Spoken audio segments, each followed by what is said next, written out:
Un cordial saludo a todos. Mi nombre es Isidro Catela Marcos, soy profesor, contratado doctor, pertenezco al Departamento de Humanidades en la Universidad Francisco de Vitoria, donde imparto en asignaturas en diferentes grados relacionados con disciplinas humanísticas, pero especialmente mi especialidad es la ética de la comunicación, ética y deontología de la comunicación profesional en sus diversos grados, tanto periodismo como comunicación audiovisual, que es de lo que versa esta ponencia, como otros, publicidad, diseño, bellas artes, que en nuestra universidad están también integrados en la Facultad de Comunicación. Les voy a presentar esta ponencia, Miradas desde el asombro, una propuesta ética para educar en el aula con las series de ficción, que es fruto del trabajo que vengo realizando en los 2 últimos años con los alumnos que van a ser futuros creadores. Muchos de ellos tienen muy claro ya el perfil, y yo les imparto clase en tercero de ética y deontología profesional, tienen muy claro el perfil al que quieren dedicarse. Ya hay una gran parte de ellos fascinados en este momento por las series de ficción y que quieren participar especialmente desde la perspectiva de la creatividad, desde el ámbito del guión, dedicar su futuro profesional al mundo de las series de ficción. Me parecía una oportunidad inmejorable para tratar con ellos diferentes aspectos. Por ejemplo, partiendo de la pregunta acerca de por qué trabajar con ellos las series de ficción, puede parecer muy evidente, ¿no? Pero se dice con cierta sorna hoy que las series de ficción son el libro de los que no leen, ¿no? Que han conseguido construir relatos de un consumo, como vamos a ver ahora, en muchos casos masivo, relativamente sencillo, destinadas sobre todo al entretenimiento, y que incluso en muchos casos han sustituido o han reducido un porcentaje del tiempo que dedicaban a lectura. Para que se hagan una idea, el Observatorio de las Series solo en España habla de que 9 de cada 10 españoles vemos series, vemos alguna serie, estamos viendo alguna serie en este momento, y el 30% de su último informe acerca de las series de ficción nos dice que las series que están viendo en este momento, el 30% les ha reducido un porcentaje considerable, les ha reducido el tiempo que dedicaban hasta ahora a la lectura. Me interesa también trabajar con las series de ficción porque ahí están los nuevos creadores de relatos. En muchos casos tenemos auténticas obras de arte, ¿no?, que tienen una incidencia evidente en la cultura, incluso en otros ámbitos como puede ser la política, a nivel internacional. Recordemos que en algunos acontecimientos históricos relevantes de este siglo XXI, como puede ser el atentado a las Torres Gemelas, uno de los primeros grupos a los que fueron llamados por la administración de la Casa Blanca fueron los guionistas de series, ¿no?, tratando de adivinar aquello que ya estaba en la ficción y que de forma mimética se había trasladado, por desgracia, a los atentados terroristas. Son especulares en el sentido de que son espejos, no especulación sino espejos. No solo tienen esta función, pero las series son espejos del tiempo que nos toca vivir, de la sociedad que tenemos delante. En ese sentido es muy atractivo para el alumno, mucho más si es un alumno que se va a dedicar o que tiene un interés alto por el mundo del audiovisual, entendiendo que las series pueden ser un objeto de estudio y un instrumento, una herramienta educativa de primer orden en cualquier etapa, dependiendo de qué tipo de serie estemos hablando, lógicamente, pero con el añadido, en este caso, de los futuros creadores de ficción. El consumo masivo al que me he referido me permite trabajar la mirada del espectador, que va a ser importante, pero sobre todo la decisiva en esta ponencia, la que les voy a contar a partir de mi experiencia docente, es la mirada del futuro creador, y especialmente en un simposio como este, centrado, atravesado por la categoría del asombro, me interesan las series de ficción por la posibilidad que me dan de plantear las grandes preguntas que abarcan toda la existencia del ser humano y que no deben quedar fuera del ámbito universitario. Soy consumidor de series, ¿no?, desde uno y otro lado, de espectador, de investigador acerca del mundo de las series de ficción también, y soy plenamente consciente de los desafíos que esta herramienta en el propio aula me plantea, y los desafíos concretos para la cuestión que estamos trabajando, en la que estamos profundizando en esta ponencia, son fundamentalmente dos con los que yo me he encontrado, ¿no? El asombro necesita un fuerte anclaje en la realidad, necesita un baño de realidad. El asombro necesita que nuestros muchachos toquen el barro, que nuestros muchachos, permítanme la expresión, ordeñen una vaca. Entonces necesita un anclaje fuerte en la realidad, que tengan un contacto no de oídas, ni siquiera con los libros, con lo que puede ser un hospital, con lo que puede ser un juzgado, con lo que puede ser un parque de bomberos. No de oídas, sino en primera persona, un fuerte anclaje con la realidad, y que se dejen impactar, interpelar por la realidad. Sin esto no hay asombro.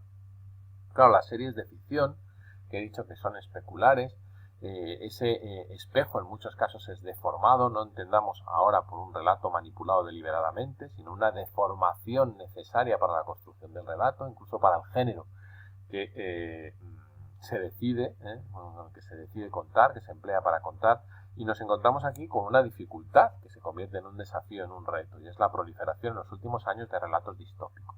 Las distopías son sociedades futuras indeseables, de tal manera que me resulta muy difícil trabajar el asombro en el aula sin un anclaje en la realidad, puesto que el propio relato te está invitando a salir de la realidad que tienes delante, especulando, en este caso sí, no como espejo, sino como meramente especulativa, acerca de la deriva, casi siempre negativa, insisto, indeseable, de una sociedad que se nos presenta futura, o como en algunos casos, absolutamente agónica, porque más que un futuro lejanísimo, es un presente en perspectiva que tenemos ahí a la vuelta de la esquina.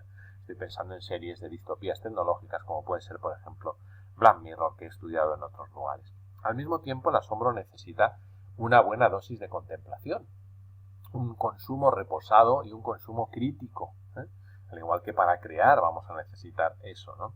Y claro, el fenómeno del consumo compulsivo, de vale, solo un episodio más, como la taza que tenemos en pantalla, y en el que por el que todos nos hemos sentido, o en el que muchos nos hemos sentido en algunas ocasiones en los últimos años atraídos, me imposibilita el trabajo desde el asombro en el aula. Tengo que plantear, por lo tanto, otra metodología diferente, sabiendo que se les está haciendo una propuesta profundamente contracultural. Bien, la propuesta en el aula para alumnos de tercero de comunicación audiovisual de la Universidad Francisco de Vitoria, en una asignatura que es anual, esto es importante, obligatoria y anual, que tienen en todos los grados, pero yo en esta propuesta la trabajo concretamente, aunque trabajo con series también en otros grados, pero en esta, insisto, es de la mirada del creador, ética y ontología profesional, importante que pueda tener con ellos 1 hora y media en el aula semanalmente y media hora por lo menos de trabajo acumulado por cada semana con ellos a lo largo de todo un curso. ¿Por qué?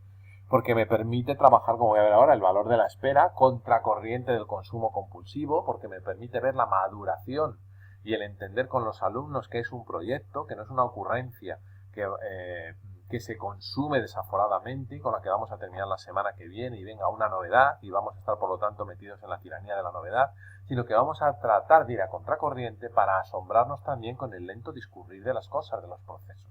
Y para eso necesito un año entero. Mejor dicho, me viene mejor un año entero, me tendría que adaptar a la cuatrimestral, ¿no? Pero afortunadamente esta asignatura ética y deontología profesional está puesta en nuestros planes de estudio en todo el año. Me permite trabajar el hecho de con los futuros creadores de que cada posición de la cámara es una toma de partido. Es una frase de Jean-Louis Godard, de un cineasta francés, dice que cada posición de la cámara es una posición moral. Me permite trabajar la construcción del relato y la cuestión acuciante de moda, entre comillas, de la posverdad, ¿no? Como muchas veces, y sobre todo con lo que vamos a tratar a continuación, el espinoso tema del terrorismo, cómo se están construyendo relatos verosímiles, pero distorsionados deliberadamente, que se van alejando de las fuentes originales.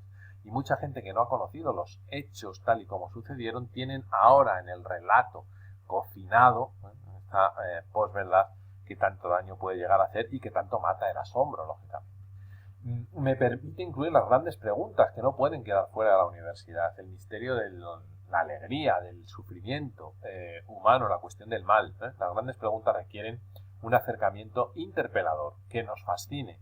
Incluso, como digo ahí, desde el lado más salvaje de la vida, ¿no? Como es este. No es una cuestión necesariamente bucólica. De hecho, sin conflicto, sin tensión, no hay guión posible, no hay narración, no hay trama, ¿no? Y trabajo temas muy diversos, he elegido uno, a lo largo de todo el año vemos aproximadamente por grupos, no todos, trabajamos aproximadamente, para que se hagan una idea, con 12 series, voy muy rápidamente a decirles las cuestiones que he trabajado desde el asombro, de las miradas del asombro, en la reciente Patria, a partir de la cuestión del mal. Un mal causado a los inocentes, un terrorismo que se aborda y que se estudia como fenómeno intrínsecamente perverso, sobre el que discutimos y tomamos posición de partida, la mía es muy clara, argumentándola desde la razón. La comprensión de su complejidad no supone la complacencia moral, es decir, el hecho de que vayamos a comprender en todas sus aristas un fenómeno como este no significa la complacencia moral. Nos vamos a acercar no al terrorismo en general, sino nos vamos a bajar al terrorismo en España, ya a la cuestión de ETA. Lo vamos a hacer desde Patria, tanto el texto como la novela como la serie. Lo vamos a hacer el trabajo en grupo y un acercamiento a través de fuentes diversas, como vamos a ver a continuación. Bien, en esta metodología, de que parte desde el asombro, en la que se trabaja fuera de toda la corriente dominante contra la cultura del consumo compulsivo, que requiere el trabajo por grupos y cada grupo va a exponer al final una arista diferente de este gran fenómeno, ¿no? El terrorismo que nos interpela, que tenemos tan cercano y sobre el que sin embargo se ha producido una ruptura en el relato, una transmisión en el propio relato. Nos encontramos con generaciones que ya no saben quién es Miguel Ángel Blanco, ¿no? Y con las que tenemos que empezar desde una clase cero a ver cuestiones que hace unos años no había que explicar porque estaban más cerca y porque no se había producido ese fenómeno del relato reconstruido en torno a la posverdad. Bien, para concluir les pongo de toda esta metodología que planteo 5 conclusiones de entre comillas, 5 frases para pensar con ustedes y dejar las preguntas abiertas de las conclusiones del feedback de los alumnos al final del año, ¿no? 5 alumnos diferentes que en lo que ha sido la valoración crítica de los trabajos, reposada, de lo que ha sido el trabajo a lo largo de todo el curso, decían cuestiones como estas, ¿no? Parafraseando a Sócrates, un alumno decía: solo sé que hasta ahora no sabía casi nada del tema. Bien, en darnos cuenta la importancia en todas las asignaturas universitarias, pero en esta en concreto, en la que me propongo trabajar las miradas desde el asombro, qué importante es esto, ¿no? El solo sé que no sé nada como posición de humildad que nos permite seguir siempre creciendo. Piensa que ya lo sabe todo, ¿no? La verdad en este sentido es atrevida, ¿no? No se repliega sobre sí, sino que nos despliega hacia adelante, nos lanza de forma atrevida. Nos dice otro: una comprensión más profunda de la realidad del terrorismo de ETA me ha llevado a concluir que nunca podrá haber en mis creaciones audiovisuales equidistancia moral entre los asesinos y las víctimas.